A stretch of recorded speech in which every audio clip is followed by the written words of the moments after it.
This has just called on UK Muslims to start attacking Christian gatherings throughout the country and to kill Christians wherever possible as an act of revenge for Palestine. ISIS is telling Muslims in the UK to break into their homes, kill them. I do not believe that Muhammad was a prophet sent by God. I do not accept the instructions he said he received from the Archangel Gabriel. I do not accept that the sunnah, or body of Islamic laws, has any relevance to me. I respect the religious beliefs of others, but I do not mind if Muhammad is satirized, criticized, or mocked. All right. We are talking about something very important today. And I want us to start by reading this scripture. You see what Bible says in the book of 2 Corinthians chapter 6, verse 14. I want you to remember because this is very important. This is what Bible says. Be ye not unequally yoked together with unbelievers. For what fellowship hath righteousness with unrighteousness? And what communion hath light with darkness? And I would like to add, what fellowship has peace with violence? You see, at last, UK have come up to say no to Sharia law in their land. Because they have seen what is going on in other places. Wherever this particular religion is given space to operate, they will not only operate, they will go ahead to destroy life and property.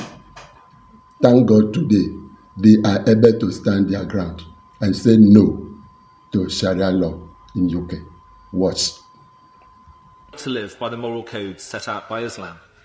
I'm a Christian, and I should make clear that I don't think anybody should be prosecuted for satirizing, criticizing, or mocking Jesus either.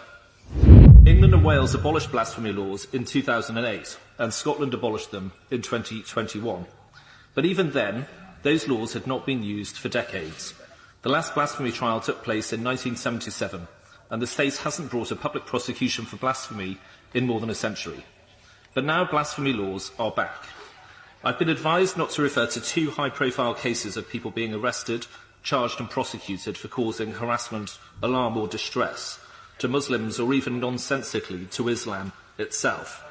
So while I will keep my speech to the conceptual, I invite the House to recall that there are real examples of what I raise in the criminal justice system right now.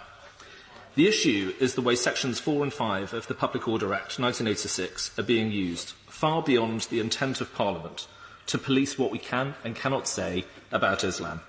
I will come to the details of Sections 4 and 5, but first I want to say something about the intent of the Public Order Act. The long title of the Act makes clear its purpose was to abolish some common law and statutory offences to make way for new offences relating to public order. Nowhere in the second reading debate from 1986 did anybody raise the need to protect religions or followers of religions from offence. The context of the Act was football hooliganism and the riots in Brixton and Broadwater Farm. It's true that Part 3 of the Act created new offences relating to racial hatred, and this was amended to include religious hatred by the Racial and Religious Hatred Act 2006. But in Part 3, in Section 29J, to which we will return, the Public Order Act says, "Nothing in this part shall be read or given effect in a way which prohibits or restricts discussion, criticism or expressions of antipathy, dislike, ridicule, insult or abuse of particular religions or the beliefs or practices of their adherents." We can therefore be confident that the Public Order Act, even as amended, was never intended to become a blasphemy law. This obvious conclusion is reinforced by the fact that the controversies regarding blasphemy and Islam in this country began 2 years after its introduction, in 1988, with the publication of the Satanic Verses. Since that year, and the protests and fatwa against Sir Salman Rushdie, our public conversation about Islam has been limited through a mixture of self-censorship and more official restrictions, such as the definition of Islamophobia accepted by many public bodies. These restrictions are motivated not by a desire to avoid offence, consider the criticism and mockery made of other religions, but fear of a violent response by those who are offended. Some say public order offences are not the same as a blasphemy law, and that it can be legitimate to prosecute somebody for saying something that might cause wider disorder. Perhaps in some circumstances this may be so, but we should interrogate this line of thinking. First, the Crown Prosecution Service gave the game away by charging one man with causing distress to the religious institution of Islam, which is pretty much the dictionary definition of blasphemy. But second, twisting the law to make a protester responsible for the violent reaction of those who will not tolerate the opinions of others is wrong. It destroys our freedom of speech. Some argue that while this may be regrettable, it's now an unavoidable consequence of the multicultural society in which we live today. By this logic, the state must police the boundaries between different ethnic and religious groups to avoid disorder. But we should be clear that this means state intrusion and a loss of liberty on some occasions, and mob rule on others. This is the very essence of the two-tier policing row we have seen recently. Rough justice for those belonging to identity groups that play by the rules, and freedom from justice for those belonging to groups willing to take to the streets and threaten violence. This is the logic of using the Public Order Act to prohibit us from saying what we like about a religion. A person may be found guilty because of the violent reaction of those offended by their actions. From Sir Salman Rushdie to the Batley teacher still in hiding with his family, the threat of violence is what lies behind these new blasphemy laws. Perhaps we should not be surprised. There are at least 14 Muslim-majority countries where the penalty for blasphemy or apostasy is death, and we have significant diaspora populations from many of them. With the number of people here who came from these countries growing, and the increasing assertiveness of organised political Islam in Britain, this is a problem that seems likely to only get more severe.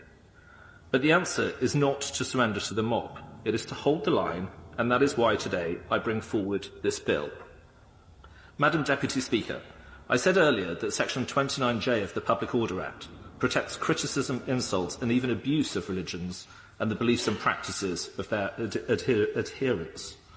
But this only applies to Part 3 of the legislation, because Part 3 introduced offences relating to racial hatred, later amended to include religious hatred. Nobody thought Sections 4 and 5, which in Part 1 of the Act make it an offence to cause harassment, alarm or distress by using threatening, abusive or insulting words or behaviour, would be used to criminalise the expression of opinion about religious belief.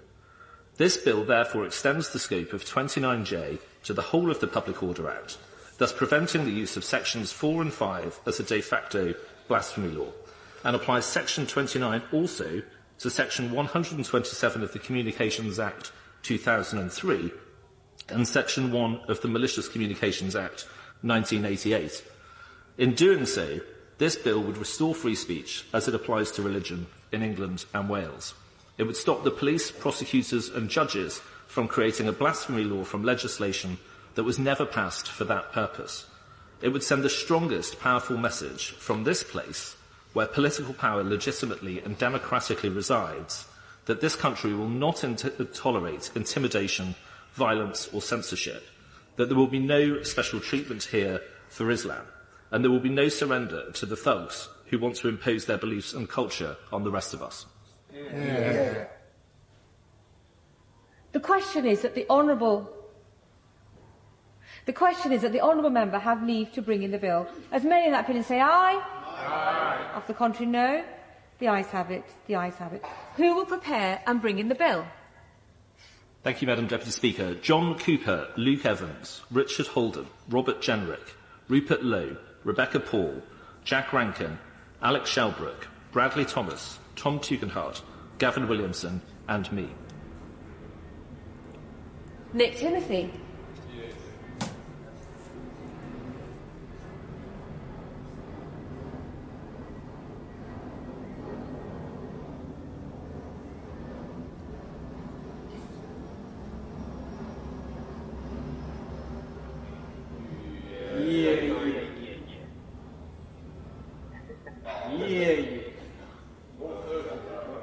Many bows, many bows. Yeah.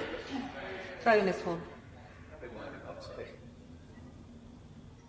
Freedom of Expression, Religion or Belief System Bill. Second reading what day? The 11th of July. Coming. You see, even as you are looking at it, you will discover people from different lands are running to UK, deserting their own land where there are war and destruction of life and property just because of one thing called religion. And if any country will stand to their feet and say no, they will not only protect themselves, they will protect even the generation yet unborn. I want God to help us. Watch. If I am in this country and I cannot abide by the law of this country, I think I should be deported as well. Why do you come to a country? You know the rules, you know the regulations, especially when you come illegally. You know everything is on the book.